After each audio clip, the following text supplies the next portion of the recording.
Pinag-aaralan naman ni Cavite gubernatorial candidate Ayong Maliksi na magsampa ng kaso laban kay re-electionist Governor John Vic Remulla.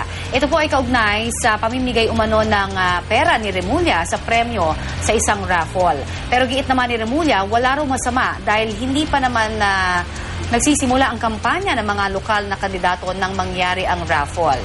Naritong report ni Julio Segovia.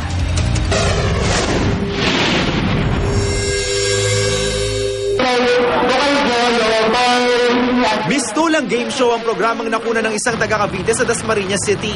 Isang linggo bago ang opisyal na pagsisimula ng local campaign period. Mismong si re-electionist Governor John Vic Remulla ang nakunang nag-abot sa mga nabubunot sa raffle ng premyong mula 1,000 hanggang 10,000 piso. Hindi na ito ikinaila ni Remulla.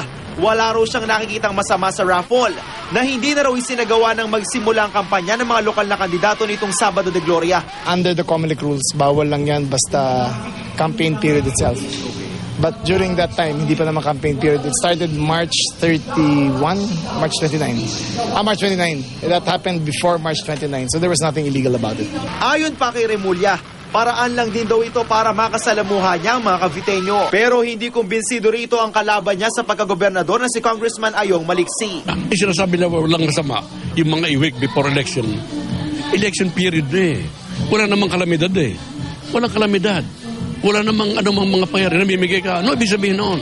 Kaya pinag-aaralan na raw ng kampo ni Maliksi na maghain ng reklamo laban sa partido ni Remulla. Nasa legal team ko na, yung pati mga litrato na pamimigay niya, maliwanag na maliwanag. Mga litrato pamimigay ng bigas, pamimigay ng pera. Ay talaga magpapile tayo ng asundo laban sa kanila. Bawal na bawal yan. Para sa unang balita, Julio Segovia reporting.